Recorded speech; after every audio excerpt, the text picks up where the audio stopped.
Баршаңызға сәлем. Бүгін өте оңай ажурный блинчики жасайтын боламыз. Осындай тесік болып, әдемі болып шығады. Керегі 3 жұмыртқа және де қантымызды саламыз. Жақсылап араластырып аламыз. Араластырып болғаннан соң шым тұзымызды салып, тағы да араластырамыз. Енді сүтіміздің жартысын ғана құямыз. Одан соң содамызды алып, уксусқа гасить етеміз, және де оны салып, тағы да жақсылап араластырамыз.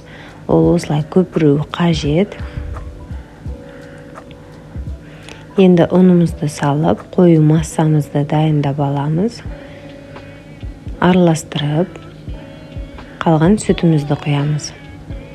Бізде сұйық масса шығуы қажет, жақсылап араластырып алу керек. Енді сұйық майымызды құямыз.